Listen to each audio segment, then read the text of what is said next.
analyzing the globalists' next move.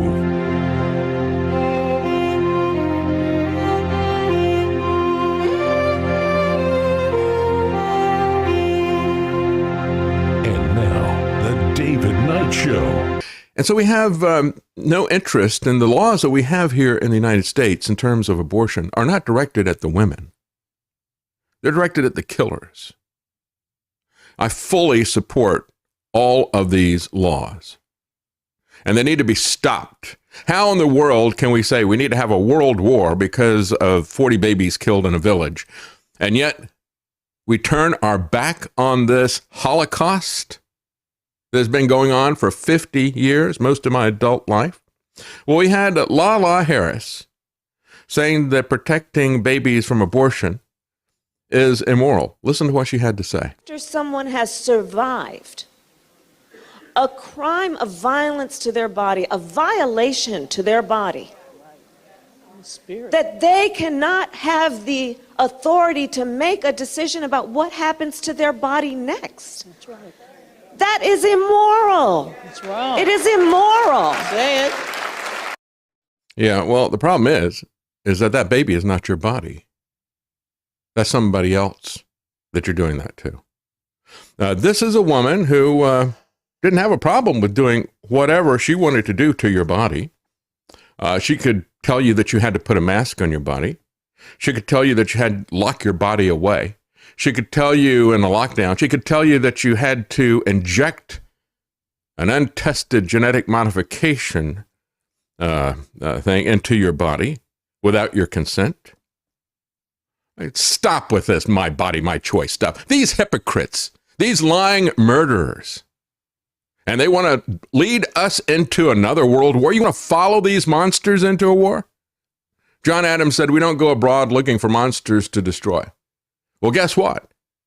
Our monsters here at home, like her, like Biden, like Trump, like Nikki Haley, on and on, those monsters want to lead us into a war, a holy crusade against foreign monsters. Well, I'm not following any monsters, and I hope you don't either. We need to put them where they belong. Now, let me put this in context, because when I first heard that, I thought, wow, you've survived an attempt on you, and now you're going to be attacked again, is the way she describes this. And she's talking about abortion in the context of rape. Well, let's listen to what an abortion survivor says about surviving an attack on you, on your body, as a baby. I'm adopted, and my biological mother was 17, and so was my biological father. She was 7.5 months pregnant when she decided to go to Planned Parenthood, which is the largest abortion provider in the world, and they counseled her to have a late-term saline abortion, which is a saline salt solution that is injected into the mother's womb.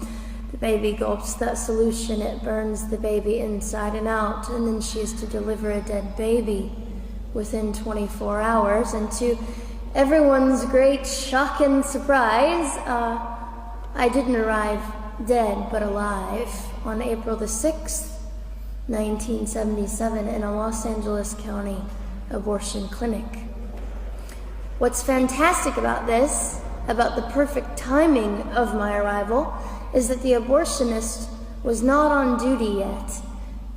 So he wasn't even given the opportunity to continue on with his plan for my life, which was death. Yeah, well, let's listen again to one of these feminists complaining about women's rights, not concerned about the baby. After someone has survived a crime of violence to their body, a violation An abortion. to their body. An abortion.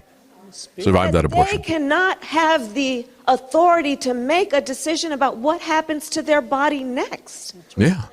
What about her rights? What about the baby's rights? That is immoral. It is immoral. You are immoral, you feminist piece of filth. Nobody but Lala Harris could be that dense to make that kind of an argument. But of course, you hear the amen corner there. Amen, sister, amen. You tell them. That's it. How dare these Democrats and Trump, how dare them minimize the murder of 60 million babies?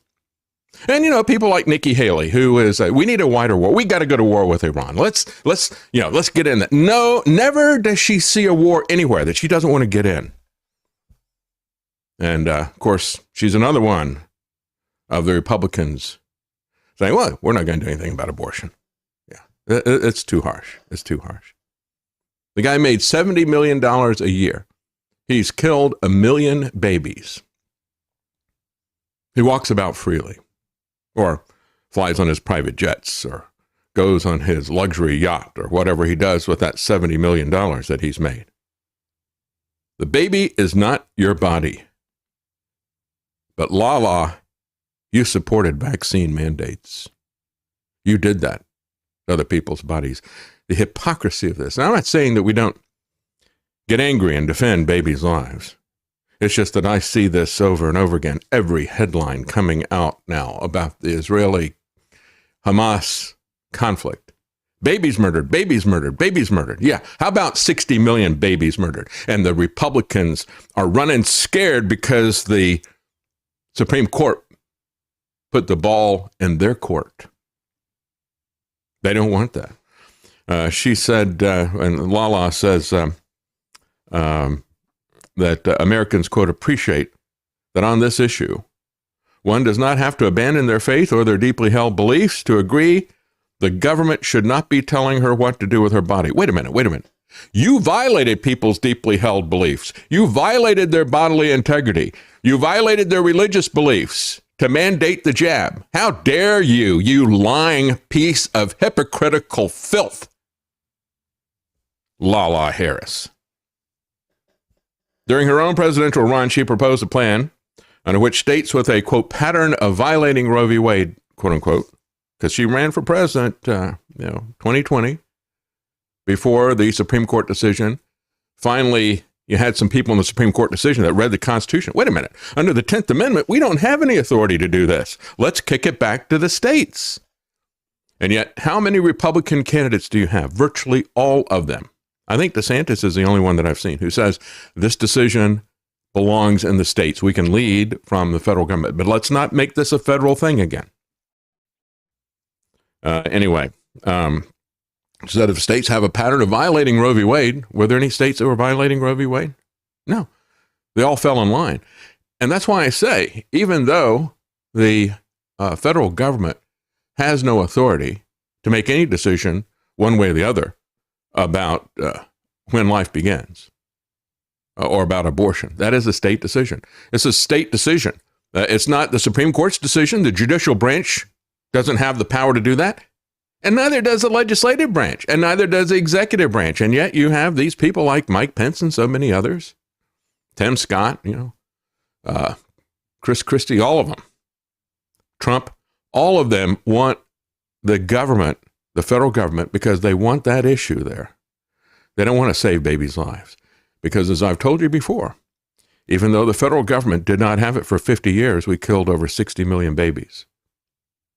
And because everybody, all the conservatives went along with whatever the federal government said. The left is not going to go along with any federal mandates that say you can't kill a baby. They're going to violate that. And they will get away with violating that because there isn't any way that you're going to be able to enforce that with the 10th Amendment. But if they get control, they will federalize it, and then the Republican states will fall in line. I'm telling you now, that's what will happen. Do not federalize this issue. Let me tell you, the David Knight Show, you can listen to with your ears. You can even watch it by using your eyes. In fact, if you can hear me, that means you're listening to the David Knight Show right now. Yeah. Good job.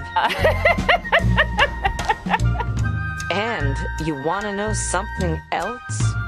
You can find all the links to everywhere to watch or listen to the show at thedavidknightshow.com. That's a website.